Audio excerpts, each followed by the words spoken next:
Today on the show, a website we can't say the name of on YouTube has shut down in Texas. We think that's good news, right? Well, you'd be surprised. No, not so fast. Let's talk about it. We've been wondering what the unexpected crisis was going to be this year, and we have finally figured it out. You might want a cold glass of water for this conspiracy theory, Jordan. A cold glass of water. Was that a hint? And how should the chores around the house be divided up when you're married? We try to help out a frustrated housewife. All this and more on episode 45 of the Blimey Cow podcast. Hello, everyone, and welcome to the Blimey Cow podcast. Every Friday, we try to make the world a little less messy. My name is Josh. And I'm Jordan. We've got a fun episode. I read that wrong. Funny fan. We've got a funny fan episode of the show today.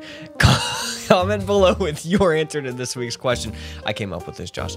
Would you rather learn to fly a plane or drive a motorcycle? Two things that have very similar risk rates. Yeah. So which one would you want to do? I know which one I would want to do. I honestly have to think about this. I know, that's why I want to know your answer. If you want a free Blimey Cow t-shirt, the best and only way to do that is to go to supportblimeycow.com. When you join, you get a free Blimey Cow shirt as our way of saying thank you for signing up. You also get exclusive segments of the podcast just for our supporters. So head over to supportblimeycow.com today. Thank you to Ilif Jacobson, Grace Bridges, and Janessa Trotman for joining our community. This week, we're almost 300 members strong. I think that we need like one more and then we'll be at 300. Wow. John, could be you. Is Ilif the name, or were you doing that so you could sound out the name? I spelled it that way in case you were the one reading it. Thank you. Because I know you struggle. I do. Don't forget to check out the Clips channel. Everything you love about the podcast without this time commitment, guys. Help us get to 1,000 subscribers. If we're not already there, we're extremely close. I think we have like 20 left as of the recording of this. At Blimey Cow Clips. Hey, so we talked about this a week ago. Yeah. And this is Bear, Beaver, and Bee. Dude, Isaac loved this. Did he? I was like, Isaac, take a look at this book. Tell me what you think. And he just was like, okay. He was like doing something else. Yeah. But as soon as I flipped this open and started looking through these pages with him, he was just enamored. That's what I said. The artwork is great. I know. He just wanted to look at every page. And he liked that the Bear and the Beaver and the Bee play video games together. Do they? Yeah. Well, he was like, he's like, I resonate with that. I play video games with my brothers. And and they pretended to be astronauts too. They liked. Oh, that's funny. Because that's what Isaac and Elliot do all the time. They pretend to be astronauts. So, anyways, fantastic book. Mom's Choice Award. You can go to sheteachesshewrites.com. These are fans of the show, Jordan Sayez. So I really appreciate you guys sponsoring the show. Go check this book out. Yeah, check it out. Okay. Top stories. Today is March 22nd, and that is our sister Amy's birthday. Happy birthday to Amy. You know, for some reason, every time it's Amy's birthday, I think about cicadas. Because in the cicadas, this is the year that the cicadas are coming out. Because I remember when I was a kid and the cicadas came out in droves, it was like, I feel like it was around Amy's birthday. Maybe it wasn't. But I remember we were like, hey, the next time that all the billions of cicadas come out, Amy's going to be like 30. And we did the math of the number of how old she would be. Well, it's this year. So I think that's this year. What's Amy turning this year? 34? 1990? Yeah, 34. Man. Because how old are we all right now? I'm 35. Amy's 34 today, and then you're 32? Yeah. All right, so I'll turn 36, then you'll turn 33. Yeah. Good grief. Yeah. We're all like in our mid-30s. After this year, we'll all kind of be in our mid-30s almost. That's right. Goodness gracious. See, this is the time in life, Josh, where you start to like realize all of your healthy habits are paying dividends. Yeah. Right? Yeah. Yeah. And then your friends come back to you that you haven't talked to them in a long time. They come back to you and begging for help. Well, no, but you can tell their attitude towards your lifestyle has changed. Oh, I see. I know and they're asking more questions now. Yeah, they're not going to say anything. They're but not they're making fun of you for having orange juice with your pizza anymore, the way they did when you were kids. Why aren't you drinking Coke? I don't know.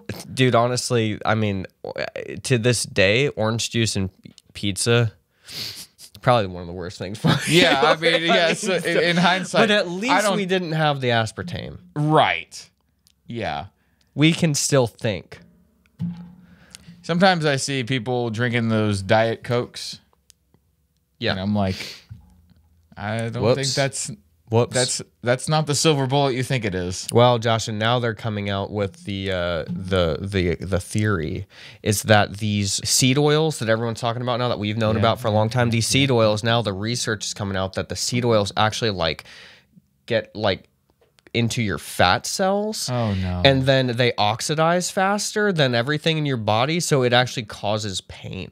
Like it can cause joint pain and your body aches because it's breaking down faster than anything, very quickly, and so your body is built from it and it hurts you. Do you buy this theory that there is something specific to the American diet that other places that eat similar things to us but are eating different have different ingredients, they're not having the problems that we're having? It's the seed oils. You think it's the seed oils? 100%. Okay. All right. 100%. Because I follow the French people. Yeah. Because of the language situation here, and they eat pastries, breakfast constantly. Right. But they don't have that seed oil face. There's a certain seed oil face where it's you're just inflamed a lot. Yeah. What do they have in their bread? If it's not the seed oils. Well, they've banned all that stuff. Right. So what do they make their bread with? What? Like what you would make bread at home. Okay. They don't they just don't industrial make this stuff like we do. So you could get bread like that here. Yeah. Like Dad's bread or Yeah. Okay. All right. Well, that's encouraging. Well, all this started with Amy's birthday. Happy birthday, Amy. Amy. We love you. We do. Amy is one of the reasons why Big Head Kid exists. That's true. Anytime we mention Amy on anything, I have to say, Amy, it was the motivation. I was trying to entertain her. Came up with Big Head Kid. The rest is history. Man, we all owe her a debt of gratitude. It's always nice. We'll have to have Amy on. Amy should come on the podcast. That would be fun. She could be our first guest. That would be fun. That would be hilarious. We should do that. We should have Amy on the podcast. That would be good. That would be really. Do you think we could fit 3 people on this little set? Sure. Just push the camera back a little further. She Yeah. can sit in the middle. Yeah, that'd be fun. All right, we'll do it. Amy, come on the show. We would get 10,000 views on a podcast if it said our sister joined us. People would just click to watch her. Amy. Yeah. And with the thumbnail, she's looking at us, just says, "I hate you." You know, that's how we get 10,000 views an episode. we just have a random guest on the show. Yeah. Every week. Some random person. I don't care who it is. But it starts with Amy. They see how fun it is, and then we just pull random people on the street. Then they have to they have to talk about the conspiracy theories and everything. And then we can see how weird we are, because we get the reaction of somebody else. You guys talk about this stuff every week. Chemtrails. You look, none of our friends watch our videos, so it'd be like a new experience for them. Like, hey, look, That would be know funny. how a few weeks ago you asked me, hey, so what do I do for a living? And I said, I still do the videos. And they're you were like, oh. You do? You do? And it's always like that. Well, now you could just sit here and watch what we do, and then you could be even further surprised to find out that this is what we do for a living. Okay.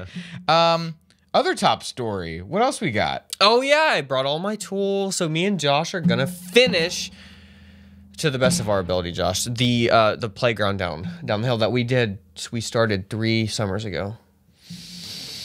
Was it 2001? I mean, 2022? 2021. I thought it was Wasn't COVID. I thought it was 2020.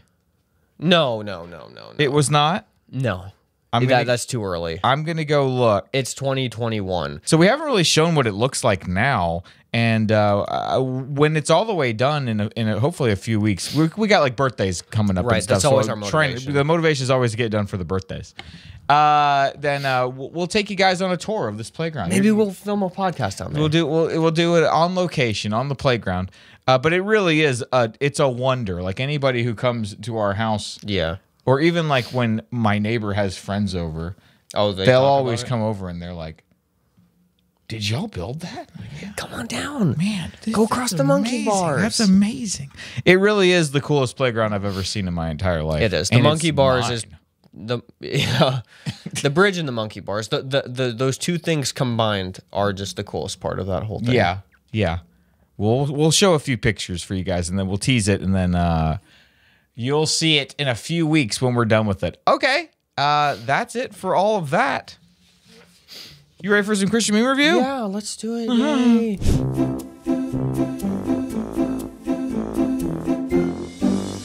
OBGYN. Are you on birth control? No. Are you trying to get pregnant? No. Stares at me. But you're not on birth control. Think harder. It's awesome. Think harder. When people make me mad and someone suggests WWJD, pray for them, turn another cheek, teach them about love, flip every table in sight. That was good, Josh.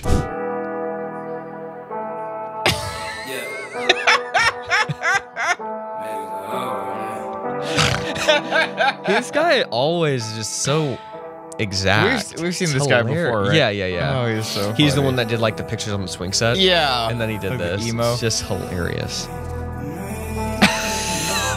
Oh my gosh. Oh, man. This guy is straight up, right on. Yeah, I know. He's Right just on. Great.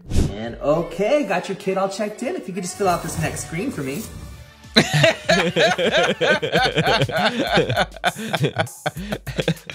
That is so true. Sad. You know, my strategy now is just take cash everywhere because for some reason, putting money in the thing doesn't feel. I don't feel as guilty not doing that. Yeah. As I do, like. You know, Tap, tap, tap. Yeah, you know what? It's weird that you just said that because I was just at a Mexican restaurant Yeah. and I was like, okay, here's the bill. They gave it to me. Yeah. And then when I went up to pay, the bill seemed like astronomically more. And I was like, what is this? And then now they're charging you for using credit cards now. And I've noticed this a lot more where it's like, oh, here's here's a $1.52 upcharge because you used. And I'm like, dude, now I'm going to, the government is forcing me to not allow them to see what I'm paying for. Yeah. You know, they want me to be on credit cards. They're pushing me away. Right. I've seen that before. And I know that some places do that, but I think now places, instead of raising prices, they're like, look, we're going to charge you a surcharge for using a credit card. Yeah. Because they have to eat that cost. Yeah. Like, I mean, it's like a base amount of like 30 or 40 cents per transaction, plus like 2 or 3% on top of that for whatever the thing is. That's crazy. Yeah, so that's why places always want you to buy a lot of stuff, because if you just buy $1 worth of stuff, that's why I always hate using a credit card to buy something for $1. Because it's like they're only getting half of the money. So it literally is just for a credit card, it's 40 cents? Something like that, yeah. 40 cents plus 3 or 4. See, I'm not a real man because, you know, you look on Twitter and it's like, real men do this, like never shake a person's hand while you're sitting. It's like, okay, well, that, like, I feel like who shakes hands while they're sitting? You just naturally don't want to do that. So I was like, well, that makes sense. But then one was like, carries cash everywhere. And I was like, no. I don't want to get robbed. Yeah, nobody wants that. So, but now I'm going to start doing it. Well, some places don't even accept cash anymore. I haven't ran into those places. I don't go there. There's a pizza place down the road that doesn't, but that's because they got robbed one time. And they were like, never they're again. in my same wavelength. All right, let's get to the message.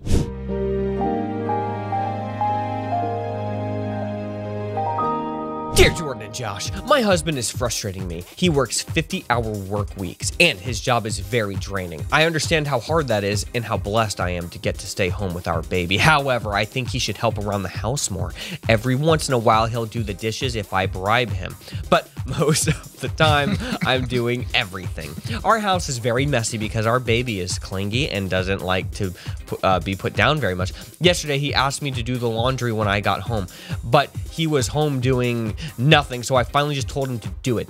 But I put it in the dryer this morning, and he mixed the whites and colors. I just think he could have tried harder at the simplest task of putting the laundry in the washer. Would it be unfair of me to ask him to try harder around the house?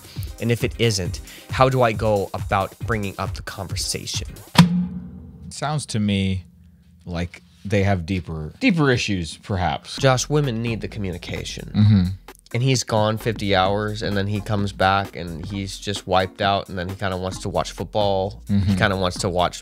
I get that if you coming home and it's like, look, dude, maybe it's not necessarily the laundry, but maybe it's like, interact with us like a little bit more. You know what I mean? Yeah. And so then when you're not getting the interaction that you just rightfully need, you know what I mean? Like, and Josh, a lot of guys, this is their excuse.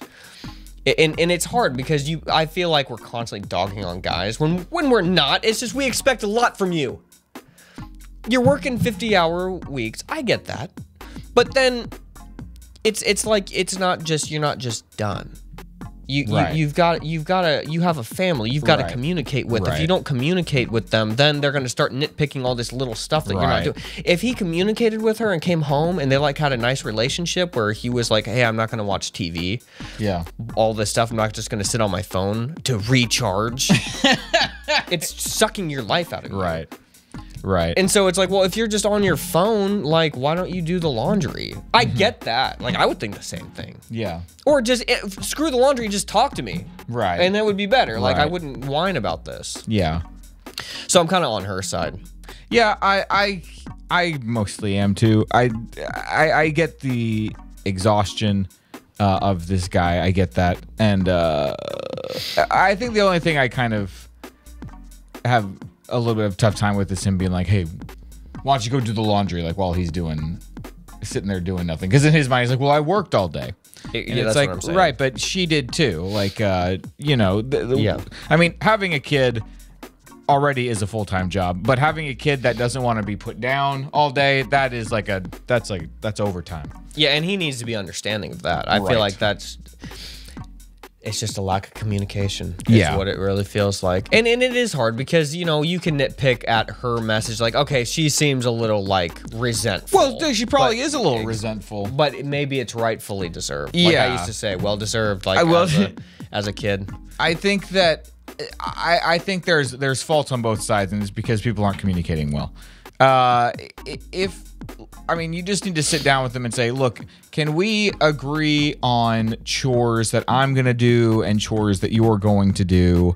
And, you know, if that just means I get you to agree to like one or two things, that would really help out. That would make the day less stressful. And then when you come home, could we actually like communicate and talk, like Jordan is saying? I think that'll go a long way. I just, in my experience, in my own life, and also just observing other people, once you're arguing about, well, you didn't do this chore, you got other things going on. Yeah, exactly. You got it's not about the laundry. Yeah. You feel neglected. Right. Is what it is. That pretty much comes down to that. Right. And no, because I like when you're having a good day, you're in a good frame of mind. You think the way you think about it isn't, why isn't the laundry done? Your thought process is, oh, I can help with the laundry. You know what I mean? Mm-hmm. It's not. It doesn't feel like a job you have to do. It's like a service, a servant's heart, whether from her end or his end, to say, let me just take. I can tell that my spouse has had a long day. I can help with this. It's just helping each other out, you know. It doesn't need to feel like you always do this chore. It can just be like help each other out, have a plan, but then be willing to be flexible with it. Yeah, exactly. I don't know. This feels like young marriage problems. I would say get it figured out quick. Don't resent each other. Just communicate, please. And if he doesn't want to communicate, then you need to figure that out more than anything else. Yeah. Great answer. Let's get to question of the week. Josh forgot to put the poll actually on the Blimey Cow account, so he said, "Let me just do it really quick while we answer the message." So it about 10 minutes has elapsed. So let's see if we have any responses. Let's check it out. Oh, look, you got your 50-50 split. This is amazing. We'll do this every week. All right. Well, it does normally seem like it starts off more exact, like in the middle, and then it just breaks free. So I don't know if that's going to continue. Tell you what, we will monitor this throughout the episode. Okay, we'll keep it. But as it stands right now, which would you rather be on, Survivor or Big Brother? It is almost exactly 50-50. So Survivor is the show where you go to an island and you vote people out. Big Brother is the show where you you live in a house that has cameras on you 24/7, Yeah. and you vote people out. So which one of those sounds more interesting to you? I would 1000% play Survivor. Yeah, me too. I would never, ever, ever, ever, ever, ever, ever go on Big Brother. Yeah, I feel like the people there, I think I just couldn't do it. Yeah. Yeah, the quality of people, just the premise in general. And then the length of it too. Big Brother is like a 90-day show. That's crazy. If you win it, you've been in there for 3 months. Whereas Survivor now is like 24 days. You can have kids and do that. I'm gone for 20. Yeah, I'm gone for a month. I got a work job. I got to work, and you get paid a stipend for being out there for whatever time you're there. So you get paid for the deal even if you lose. But then if you get third place, you get $50,000. Second place, $100,000, and then you get $1 million if you win. $1 million. Okay. So that's the story with that. Great. Well, now we got a new question, Josh, and I can't even remember what it is. Oh, yeah. Would you rather, the question for this week is, would you rather learn to fly a plane or ride a motorcycle? Two things, very similar risk factors as far as I can understand. Which would you do?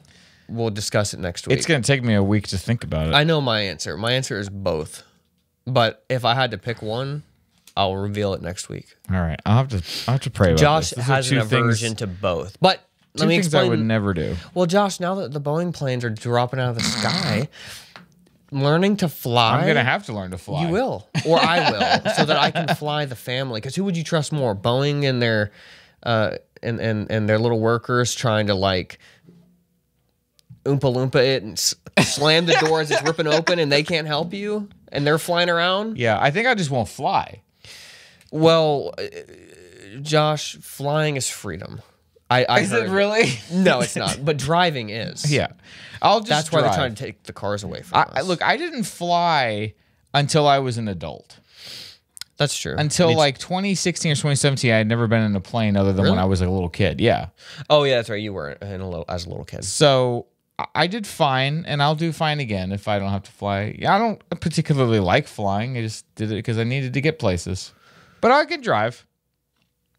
Well, now it's going to be a very lucrative business because my prediction is that the Boeing planes are going to keep crashing and all this stuff, and people are going to get scared. And so then this whole other business is going to pop up where it's like, hey, there's a pilot that you just know. You know, like everybody says, hey, I know a guy. He fixes my car. Yeah. He works on my lawnmower. Well, now it's going to be, I know a guy who's got a plane, who's got a license, and he'll fly you wherever. He'll fly me where I need to go. I think that's coming on the horizon. That's expensive. Well, it's not as much as you would think. Okay.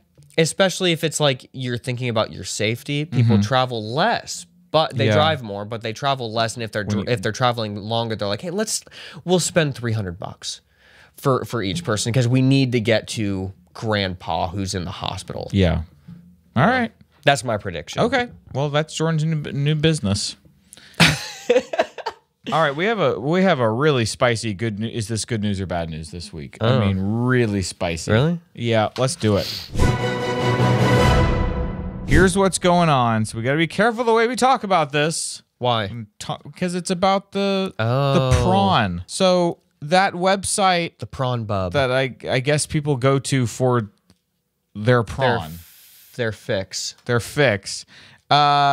Has been blocked in Texas, or well, rather, they've pulled their website. They are out of Texas because Texas passed a law saying that you have to verify the age of the people using the website. Which from Prawn Bub's point of view, why is that such a big deal? Well, they just. Do you want the cynical answer or what the charitable answer? Start with the charitable. Give me the cynical later. Charitable answer is that they feel that this is they would love to have age restrictions, but they think that you should have to go somewhere with a phone to verify your age, and now it's attached to your phone, and then from there you can access their website. So not like every time you go to the site, you have to be like, yes, I'm 18. Yes, I'm 18. You have to push it every single time? In my understanding, and I had trouble finding where this is, but I think that the idea is that you had to upload your driver's license. So showing that you were over 18. Okay. And if that's the case, I don't know. I think that's what remains of my poor dead libertarian heart still is like, well, I don't like having to show a government ID to do things, you know. But at the same time, you know, you have to show an ID to buy booze at the grocery store, or I guess cigarettes or whatever. Why is this any different? Just because it's on the internet and you have to upload it to the internet? What's the cynical answer? Well, the cynical answer is they're a bunch of perverts, and they know that kids use their website, and they don't want to lose that revenue. They don't want to lose that revenue, and in super cynical, they like that they're exposing kids to this because it feeds the cycle. Yeah, it's like how the bowling alleys do kids bowl free in the summer. They want to get you hooked so that when you're older, you'll come and pay. So they decided that they're pulling out of Texas because Texas said you need to take a picture and verify? Basically, yeah. And they say, well, here, I'll find it. Not only does this impinge on the rights of adults to access protected speech, it fails strict scrutiny by employing the least effective and yet also most restrictive means of accomplishing Texas's stated purpose of allegedly protecting minors. So they're saying, look, this is not the best way to do this. We're okay with there being protections, but not this way. Not by making everybody who comes here have to upload a driver's license or whatever to prove who they are. To me, and you know, people complain. Well, two things. One, you know, if only there were a way to show that you're in a different location when you're on the internet, you know. But secondly, part of their complaint is like, look, we follow the rules for pornography, you know. So if you're blocking us, then people are just going to go find the people that aren't following the rules. They're going to go elsewhere to do it. So they're like, we're actually safer. Right, I know. And in my mind, I always think like, no, it should be difficult. Like if people want to go do something bad a more difficult way, because that's the only way to do it, then that they should have to make that choice to go do that. It shouldn't be, well, we have to offer this because otherwise they'll go elsewhere and do it in an even worse way. Well, I just saw this on, I think it might have been in Canada. I can't remember. Yeah, I think it was in Canada. The police came out and they were like, look, we know that just give the robbers your car keys. Don't let them break the windows. Just give them the keys. Yeah. It's like, okay. That's in California, people will actually pop when they park on the street, they'll pop their trunks open or open their windows so that if anybody were to try to steal something, they would just see there's nothing in the car instead of breaking the windows and stuff. It's crazy, man. Just crazy. It's funny that Prawn Hub. I thought that was funny. Just you never know if bub is a bad term. Oh. I don't know. Forgive me, guys, but prawn bub. I'm going to say it anyways. They're talking about freedom of speech. This isn't speech. This is actions. You're watching actions. Like, you know what I mean? I feel like that's not freedom of speech.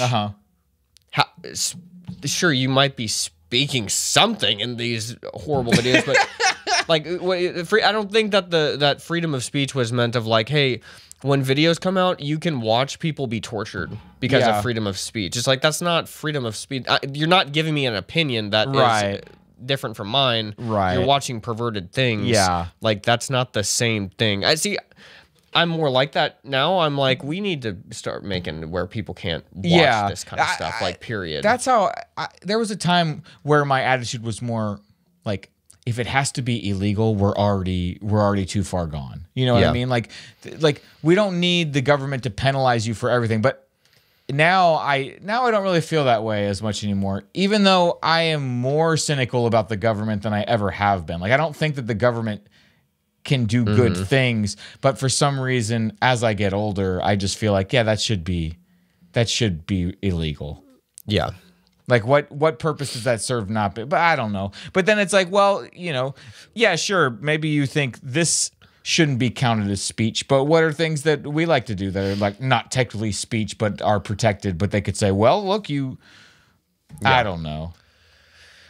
It's like some law needs to be passed to define what speech is. And maybe that would clarify. Like, yeah, speech is like speaking. I don't trust anybody currently in any sort of power position to define speech right now. I don't either. That's the problem. I don't either. But I think it's encouraging to see this kind of thing happening, like in general, even if some of it makes me uncomfortable or nervous to some degree. It is nice to see, like, oh, hey, look, this is so out of control that they're trying to, I don't know, but then it's like, is this the same kind of thing as like when there's like a terrorist attack or something, and it's like, look, this is so bad, we just have to give them control, I think that's my concern, is like, do I just have such a moral panic or outrage about something I see and view as evil that it's just like, yeah, just give them the tools, give them the keys that they can turn on me one day? I don't know. I feel like with this, I can't see a natural thread of where this obviously ends. Whereas with terrorism, it's like, okay, if we were all smarter back then, it'd be like, okay, clearly they're going to use this against us. Yeah. Or with the, what was it that we were talking about the other day or last podcast or something? Oh, shoot, what was it?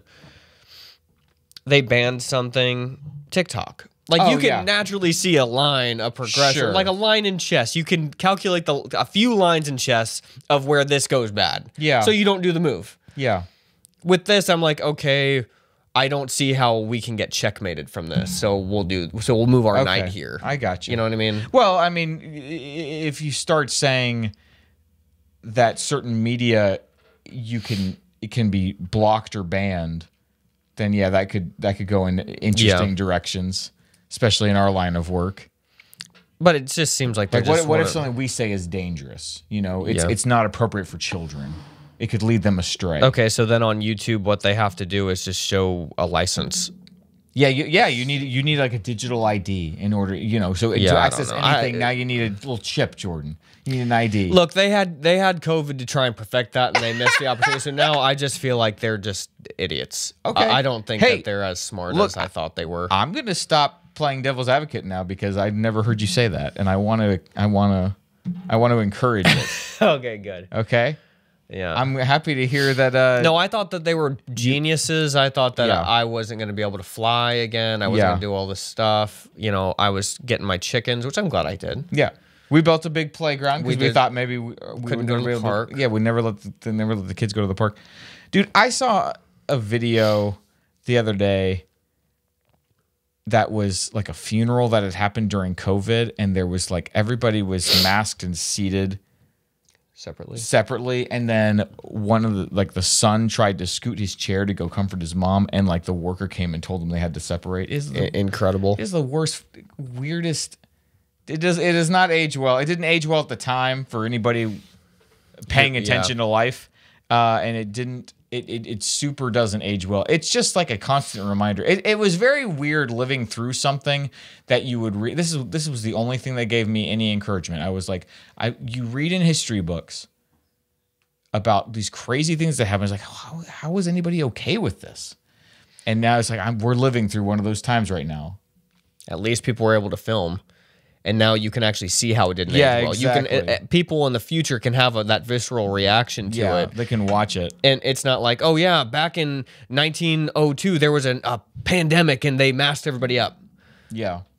Which happened, I guess. Yeah. And so you can't find any pictures of this.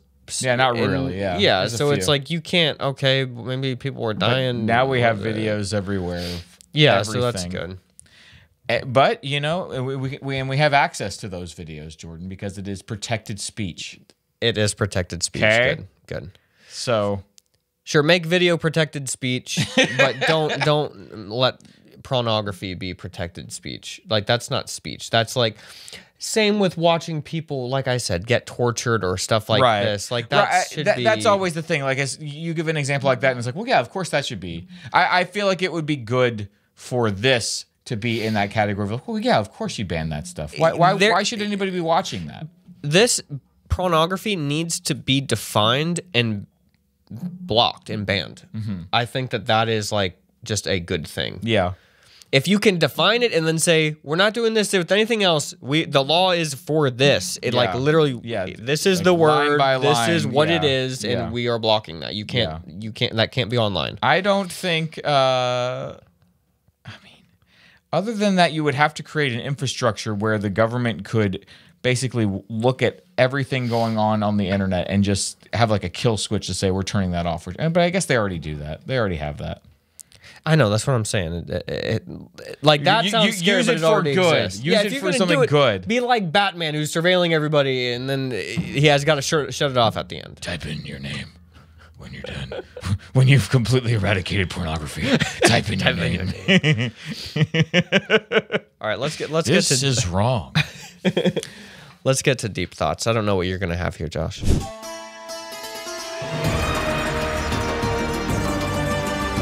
So, you know how we were talking about how humor isn't funny anymore because it's always just meta and people are commenting on like what the group is doing currently at the time? So, like you were saying, a comedian comes, has this grand entrance, and then the first joke she makes or he makes or whoever you're saying is like, can you believe I did that? Yeah. Wow. Like, nothing can just exist. Nothing can just exist. Everything has to be commented on. Everything has to be joked about. There are no jokes. It's jokes about what is happening at the moment. That everyone is like, self-aware jokes. Yeah. It's like that show Community. I think that was the last comedy. We talk about like comedy is dead. I think that Community was like the pinnacle of comedy and then kind of killed it because it was the most self-aware show, but every show that tried to do that after was not funny because Community perfected it. And now we have to find out what the next round of comedy is going to be, and nobody has presented a view yet. Anyways, go ahead. Well, I was thinking why we just said that exists last episode, I think. But I thought this week, I was like, why does that exist? Like, why did that happen? And so my little theory, this isn't in conspiracy theories, you have something for that, but my deep thought was, everything is meta humor because everyone has cameras now. So anytime we see something, we want to film it. And by filming it, we're in our brain saying, I'm wondering what somebody else would think about this. Yes. Immediately. Yes. You're never experiencing something for itself. Like yesterday, I was sitting downstairs and the blinds were closed and the light was coming in so I could see silhouettes. Yeah. And a chicken jumped up in the silhouette and was just walking. And I could just see this perfect black silhouette of a chicken walking where it wasn't supposed to be. It was on like my wood pile. Like, why is it there in the morning? Like just walking around. And I immediately pulled out my phone. And I thought, that's so weird. And I put my phone away. I was like, why was that my reaction? I saw that. I didn't just laugh. I didn't even laugh at all. I just thought, oh, people will think this is funny. Yeah. I didn't even enjoy the moment. And so I was like, this is ridiculous. And then this popped to my mind about the meta humor. And so anyways, it goes a little bit deeper because bad writing, Josh. Yes. What I learned in college when I did creative writing, which I am glad that I did because it taught me a lot. But bad writing is writing that appeals to everybody, and it's so non-specific that it's not good. Like, you have to narrow down so much. Like, you have to make your characters have inside jokes that nobody really gets when they're reading it, but they come to understand it because it's like they're then understanding the characters and how they interact with each other. So you have to like narrow things down so much. You can't just make a everyman character and then it's actually relatable. It's like the backwards that you have to make stuff that is very specific and then somehow more people relate with it. So instead of filming that chicken walking across with the silhouette, I was thinking, well, instead of just like posting that as like if I was a comedian, instead of just posting this random thing, what if you like saved that moment and you crafted like into some story about how I personally perceive the world? Okay. How can you make that into a joke or like including that into a joke about how I perceive my personal life, not like, hey, look, a chicken's walking across the thing. That's funny. Right. Like nobody, that's not funny at all. Right. Like, but for some reason in that moment I thought, oh, people will think this is funny. Yeah. But it's not funny, and people might have smiled at it. I don't know. I don't care. But I was thinking, if I was like a professional comedian and I was going to do stand-up, how could you take that instance and like stitch together like how I personally perceive the world, and that's so narrow. And then other people, because you gave this like narrow perception and you saved all these instances that you didn't just film and throw online. Yeah. You saved all these instances and you just perceived your own life like as a human being, and you didn't try and just post everything online. And you saved all these instances up, and then you kind of made like a story or a funny thing, like a Dave Chappelle kind of thing, where he's like, hey, this is how I perceive the world. I don't know what you think, but this is like, this is who I am and why I think this way. And people think that that's really, really funny. Right. Because they can see themselves in his perception, even though he's not trying to like make the perception of everybody, even though he is. Yeah. But he's doing it in a way that it's like very specific to him. Right. And the joke is that he's sharing his opinion, and you're seeing yourself in that in a way, but he's not just like, hey, everybody is like this. Right. It's like, no, he's talking about himself and how I shouldn't be saying this. And it's funny. And he probably shouldn't be, but he's saying it, and we all like relate with that in some way. It's funny because it's like a relief, like, oh yeah, I've thought that too. Oh, I thought that too when I was sitting in my room and I saw that silhouette of that chicken. Yeah. You know, walking. I thought that too. Yeah. But he's made it into like a big story. So you're talking about the difference between just laughing at something because it happened versus actually creating something like a shared experience around an event. Yeah, like to kind of sum up what that story, whole like tangent was I was trying to say. Yeah. Anytime we see something, we want to film it. And by filming it, we're thinking about what others will perceive instead of just being in the moment ourselves. Comedians have to be in the moment themselves to then perceive what is actually going on. Exactly. So then you take yourself more seriously because each moment is actually serious. You're not trying to just post stuff online. Yeah. So then you end up spending more time with yourself thinking about your own perceptions instead of the perceptions of this broad. Right. And then when you go to write comedy, that's when comedy is funny again, because then you're talking about your own unique perceptions. Right. But the people listening feel how that perception relates to their own unique perceptions too.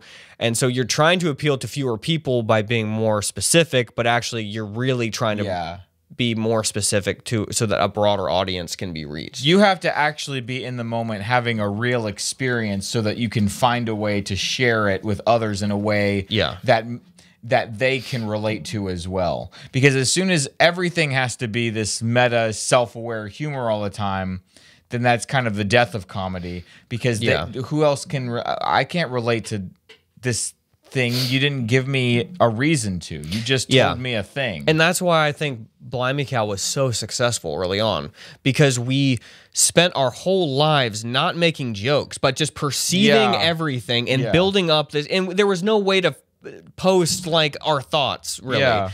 So we built up this whole framework of all these perceptions that we had that we just talked about. And it was like, oh, now we can post this on YouTube. Okay, well, let's craft and so we then used all of our ideas of here's all of youth group, here's all of homeschooling, here's all this stuff. And now everyone is just kind of, as we were like the pioneers of that, then everybody now is kind of rehashing those ideas over and over and over and over again in different ways. And now it's starting to get to the point where it's like, okay, I don't feel like you're actually perceiving anything more. Like you just think this is a little stagnant. Yeah. Like So how is this ever going to get renewed to be right? And I don't know if it's possible, to be honest, in that realm. I think about that when we do Christian meme review and stuff, because I'm like, this just feels like, I mean, not just the people making memes, but us too. Yeah. That we're just making jokes about things that once happened. Yeah. So how long can you just keep making jokes about things that once happened? Yeah, it's like that stuff doesn't seem like it actually happens much anymore because everybody is so self-aware about it. Right. So now everyone's just... What are the things happening now? Right. Nothing's happening now. Right. Everyone's just commenting on like what happened in 2005, 2010. Yeah. But now everybody can film everything that it's just kind of over. Okay, I don't know. Maybe you'll help me decide if this actually relates. But again, I'm reading that book, Hold On to Your Kids, and at the end, they've got a little section about social media, like they added to the book. Yeah. And he was saying that the internet is so dangerous because basically when we talk in real life, it's like a dance. Like you're looking at me and I'm getting signals from you and you're getting signals from me, and we're deciding, okay, how vulnerable am I going to be? How much am I going to share? What questions am I going to ask based on the visual cues that I'm getting from you? When you go online, everything is one note, all the time. There's no build up. There's no foreplay. Like that might not be the best term to use, but you know what I'm saying. Like when you communicate online, everything is just bloop. A message has popped up for you now, and you are you can only perceive it on one level, whereas when Jordan and I, or you at home, like you're talking to somebody, there's 1,000 different ways that things could be perceived just in the way you say hello to somebody, where there might be like 2 ways that can happen on the internet. So just another version of like things are not as nuanced as they used to be because everything is online now. So everything is very one note. It's a lot of nostalgic humor because in some way I think the human nature recognizes this isn't normal, so we have to talk about the things that used to happen. Exactly. But now we're getting to the point where the kids have grown up and they've always had the internet. Yeah. So there was no time before this one note kind of communication. That's what I really do think that this is kind of, to sum up this whole thing, I think that comedy is going to start becoming less popular.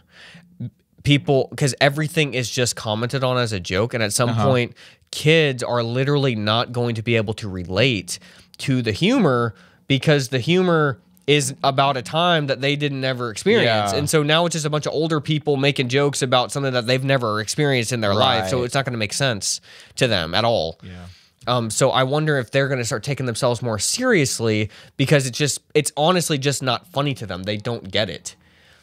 So maybe it'll become more inside jokes online. I mean, there'll always be jokes, but will it shift more to like not every Instagram reel that you see, if you're in that world, is going to be jokes about people praying or jokes about making fun of how people pray, like we did.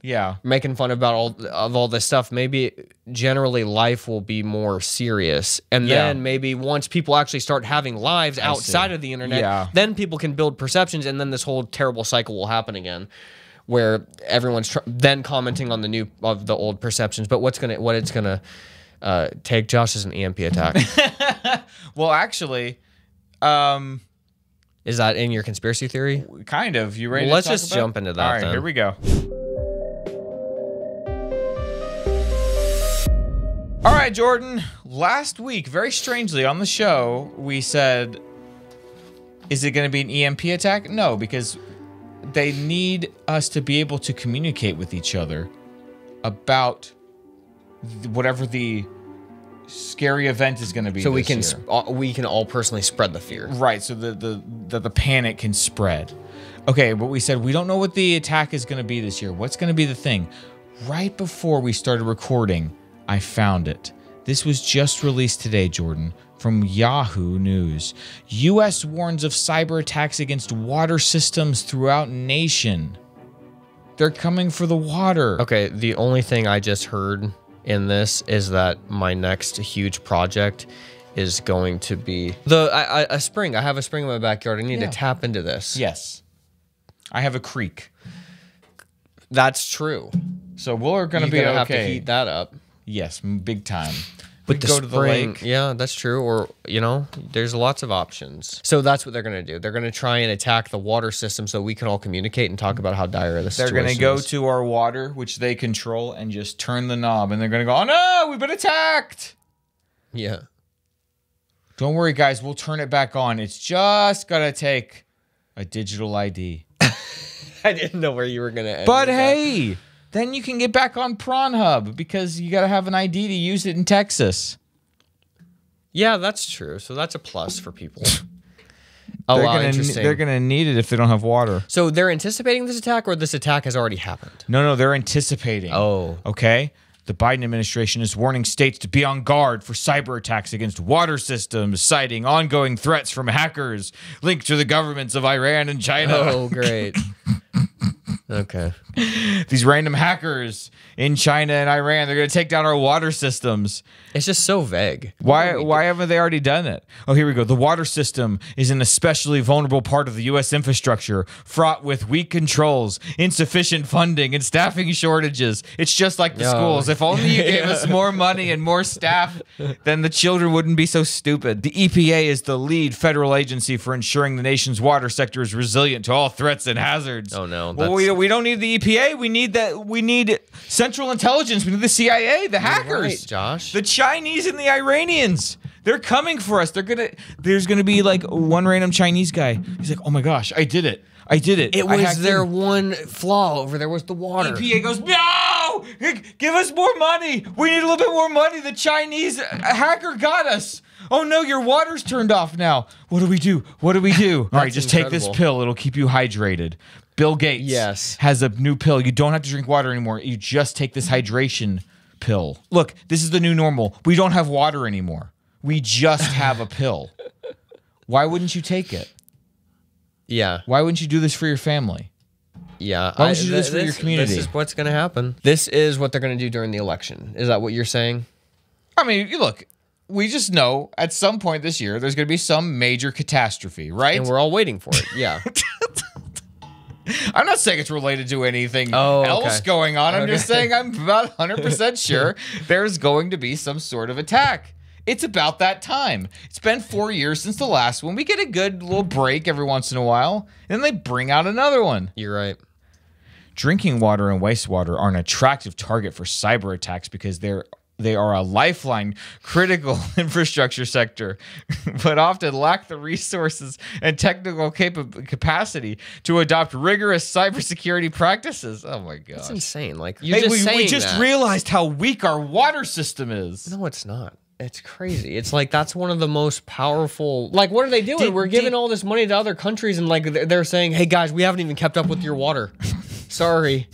It just, we just thought it's so basic. It's H2O. Like, we don't know. Sorry. Did you know that when the water goes through the sewers and then gets filtrated at the plant, that the poop, the waste, it gets turned into a gas that then powers the system? Incredible. Isn't that wild? Did you learn that on Magic School Bus? Some YouTube kids video. Yeah, of course. Because Isaac was just like really into water supplies for a while.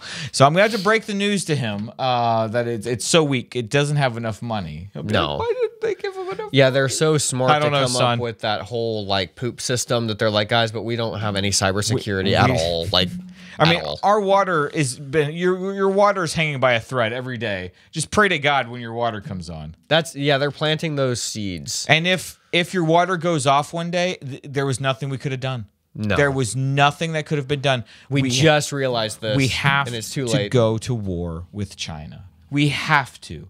Okay? Nobody's buying any of the current ones going on, the current wars. We need the big one. We need Jordan to get drafted.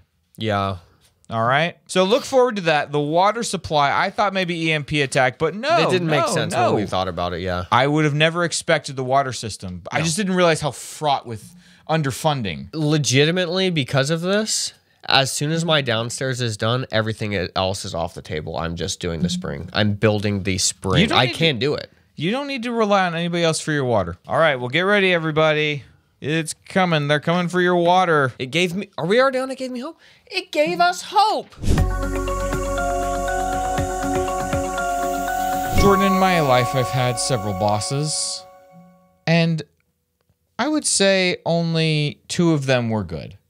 Dad was a good boss. And then when I worked at the radio station, good old Dave Queen, he was a good boss. Is he still there? No. No, the radio station got shut down the year after I left. Oh, right. That's right. Yeah. It was a disaster. God knew that you needed the radio station, I know. so he shut it down afterwards. Yeah, he's like, hold off for a little bit longer. But it's hard to find good management.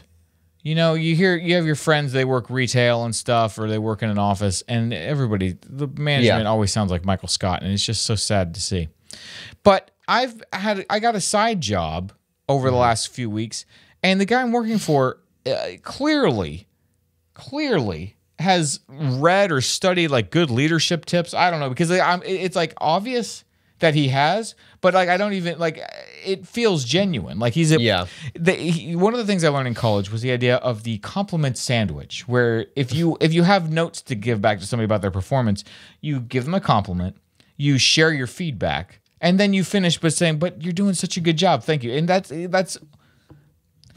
such a simple thing, but nobody does it. Nobody has that self-awareness to do it. But anyway, so when you find a job where the management is good, even if the rest of the job is like tough or frustrating, it just makes it worth it when somebody appreciates you and kind of recognizes like, hey, look, I can't put this person into a box, because you can't put people into boxes. So they have specific skills and a way they do things. And so it's better for me to encourage them in the way they do things versus trying to fix it and just make them a little cog in my machine. Exactly. So I've just been encouraged this week. I having a little side hustle on the side, and that's nice. Getting a little work done for a guy who appreciates it and is super cool. So thank God. It's been nice. You do need that. You need to have some. If I could have someone I'm working for, yes, it's the only way. Yes, the only way. No chance. That is great. No chance. That is good to hear. I was encouraged, Josh. I was going to say, well, I realized that on my Lipson account, my podcast, the If Then Podcast, which I haven't done in a while, the If Then Podcast randomly had a spike in downloads in February. It got like almost 4,000 downloads, when normally if I'm not posting, it gets like 300 a month. And now all of a sudden it got 4,000. And then this month it's at like 1,000. Already? So I was like confused. Well, I mean, the month's kind of ending. Oh, that's true. But I was like, what on earth? And so that kind of, so I don't know why that happened, Josh. But Josh said that some podcast was called If Then, and that was being promoted. So maybe people were finding mine. And what was interesting is people were listening to they found mine and they listened to the first episode, and then they just went down the line, and it was like, it's a great show. I was like, if people would just find the thing, it's like, what do you do? You produced one of the best podcasts of all time. You did. And you really did. Well, thank you. But I just, that's the frustrating thing about podcasts, and it's hard to like find that audience. Like I've never created something that so many people reached out who listened, which seriously, I'm not trying to undermine how much I appreciate it. It's like I'm just trying to find a way to make this like a side thing. Like Josh got this side thing. Like where's a side thing that I can do? That took way, way, way too much time. Right. Especially now with having a child. Like that is like so isolating and so much mental everything. I have to come up with something that I am very passionate and love doing. And then I can maybe make some money from that. And then if I want to do come up with a podcast episode and release it every once in a while, then that's great, because like I had some experiences, just like we were talking about with the comedy situation. You got to have some experiences in your life again, so you can build them up. Yeah. So I don't know. Anyway, so they kind of what gave me hope is that not the downloads, but what gave me hope was that I went on to my If Then Podcast email. Hadn't been on there in so long, but I found an email from a kid who was like, dude, I love your podcast. This was from like last year. Yeah. Sometime. He's like, I love your podcast. Listen to every episode. I've been a fan of yours for a while, and I just wanted to let you know that you helped me get off pornography. Are you serious? He said the episode, one of your podcast episodes, I don't even remember. I think it was like, I was saying not doing anything where what kills you is not literally, okay, but what kills you is like doing stuff only at 98% instead of 100%, because then there's always 2% of, I made an episode about this, there's always 2% of you that is thinking, okay, is now the time that I can look at my phone? Is this an exception? I gave myself 98% focus. 2% of my focus is on my phone. Well, every time you type a word, you think, okay, now is this 2% of exceptions that I can then be distracted or not? Yeah. So just being 100% with what you do and then being completely 100% off and doing other things is like the best way to work. He said that really inspired him, but also the Messages episode that we got so much flack for, where I said, if you are watching pornography, you want to be watching it. you have to. The only way to stop watching it is if you truly don't want. If you truly have said, "I am done watching this." Yeah. And people really took offense to that, especially a lot of women who were like, "My husband, I love him and I trust him," and he's had struggled or does struggle now, and so it was a lot of people trying to cope, Right? Or people who were mad that I said that because they're like, "Well, I watch, and like that means that I don't care, or like I haven't committed." Yeah, you haven't. Like you're still watching. You are an active participant in your choices. You can't tell me that. You can't tell me that you're trying. Yeah. Like you just stop because you don't want to do it anymore. So you haven't decided that it's not worth it anymore. Yeah. And so he said, when we got so much flack from that, he said, hearing that, he realized, I don't want to stop. And that made him stop. There you go. Realizing like, wait, I've made excuses and like I've tried to stop before and I couldn't, but it's because I didn't want to stop. Yeah. And that epiphany made him stop. He said, you have to realize, he said, I haven't watched in like over a month and like I don't even have a desire to watch this anymore. And I was like, wow, dude, like what the heck? So that gave me hope. Dude, you're doing good. You're doing good work, man. Good job. Bites on messages. Okay, look, we saved one kid from prawn frog free. We did. We're out here. Yeah, the times when you get the most hate is when you're helping people the most. That's right. Just look at Jesus's life. Look at him. Right? Just look at him. Just take a good look. Yeah. Oh man. Well, that's awesome. So that's there really you go. Cool to hear. I'm encouraged. That gave me hope too. It gave me a lot of hope. Yeah. Josh, I did. You needed it. I did. Yesterday I did. And that gave me hope. So look, the podcast, I love doing it. I do. I've seen a lot of people reach out to me and they're like, you made me quit my job and like start a business. Nice. Wow. I've had people tell me that. I'm like, wow. I couldn't even make myself do that. Like if I listened to a podcast, I couldn't be like, I'm going to quit my daytime job and like start my own. Are you kidding me? So I must have inspired somebody. Look, I'm telling you, it's one of the best podcasts of all time. Well, like really we've said, there's a reason nobody makes those, because for a one-person job to do that. Well, I told you yesterday, or whenever you were texting me about it, that one day you'll have stories built up that you'll be excited enough that it feels worth it again. So, you obviously can't force it. You had stories you wanted to tell, and you got to tell those stories. That's true, especially after the whole COVID situation, like the power of being present. If you haven't listened to that episode, that's the best episode on there. That episode consistently gets views too. I think people go back and re-listen to it. Yeah, I gotta go back and check it out. That is what gave me hope. So let's get to we recommend. Mine is very simple. Mine is cardboard boxes. Just such a simple thing. Give a kid a cardboard box. Take the toys away, give them a cardboard box. Kids have too many toys. They need cardboard boxes in their life. That's true. I was with some of my nieces and nephews, and I had saved this huge, I had just gotten a new water heater. And so, Prime, you've got this huge box. Oh, I'm going to save this for the kids. Yeah. Saved it for like 2 weeks until they finally came over. Guys, I bring this box upstairs. Check this out. I thought this went without saying anything. Check this box out. They were like, what do we do with it? What are you talking about? What do we do with it? Anything. I had to teach them how to use the box. And as soon as I did, then their imaginations blew up. Okay, but they had never experienced a huge box before where they're not playing with boxes. Kids have got a lot of toys now. Yeah. So the thought of like, wait, okay, this is a box. Yeah. It's like, no, this is like, I cut holes in it. I made arms. I stuck my arms through the holes. I like made a face and walking around. It was called Boxy. Boxy until my dog peed on it was the greatest thing in their life. Like every time I saw him, how's Boxy doing? He's doing great. Tucker peed on him. I threw him away. You threw Boxy away? Did you want to be in a little thing with dog pee? No. So they understood. But yeah, just train your kids to have cardboard boxes in their life. If you do that, they're going to be okay. Around the same time, mom and dad's hot water heater broke. So dad saved back the cardboard box. And we didn't even have this conversation, but we saved the same cardboard box at the same time. That's funny. And then I went over there, and Isaac is playing in the cardboard box. Oh yeah, they had one. I don't know if they still I have. don't think it's still there. Okay, yeah, they But they probably had done tore all it to sorts of shreds. stuff. Yeah, they had built all kinds of. They built windows for it. Yeah. All kinds of things. Cardboard box, get you one. I recommend it for you and your children. All right, if you like emo, pop, punk music, Yeah, we do.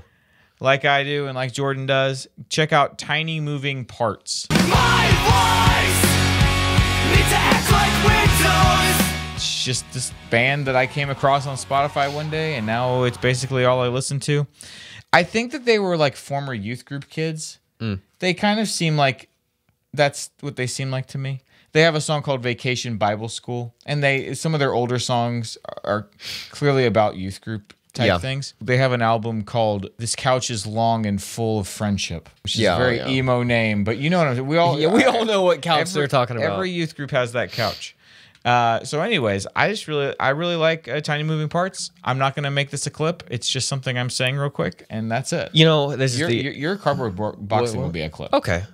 Sorry, go ahead. This is the end of the episode, so is, I'm going to throw. So now the music maybe will start soon, depending on how Maybe long this goes on for. You always think it's going to happen. And it takes a lot longer. It's not that long of a song. No, it's not. That's what I realized. I try and extend it. It's like it doesn't extend every time. So that's a bit annoying, actually. We need to figure out that. I'm sorry. I thought, you know what? I bet MrBeast used to watch our videos. Definitely. You think so? Yeah. He's not a Christian anymore, but he was a Christian. Well, no. He went to a Christian school. He went to a Christian private school. He went to a Christian private school where Josh, but originally his YouTube channel had like a Bible verse as like the header of it. Like he was like a Christian. He was like a normal Christian guy. Wow. You can't tell me he was obsessed with YouTube and he was watching when we were making videos. You cannot tell me he didn't come across our faces one time. You can't tell me. YouTube promoted us like crazy. Yeah. Of course he watched us at some point. So anyways, we sit here and trash MrBeast all the time, so I feel bad. I don't trash MrBeast. We're not trashing him, but did you see that he's going to have an Amazon did. Prime We're show? very excited for that. $5 million grand prize. It's going to be like Squid Games, basically. yeah, it's going to be awesome. So we're excited. I can't wait. The most high profile person I know of that was subscribed to our channel was Marcus Brownlee. Yes. I don't think he is anymore. He unsubbed at some point. Did he? Yeah. He doesn't want it. He doesn't want Either that or he made his subscriptions private. private. Yeah. Which he probably did do. Yeah. Yeah. So, but Marcus Brownlee was a fan, and to this day I watch his videos because I appreciate that he subscribed to us. Exactly. Exactly. And he also makes great videos. He does. All right, that's it. We'll see you guys soon. Goodbye. Goodbye. Goodbye. Goodbye. Goodbye.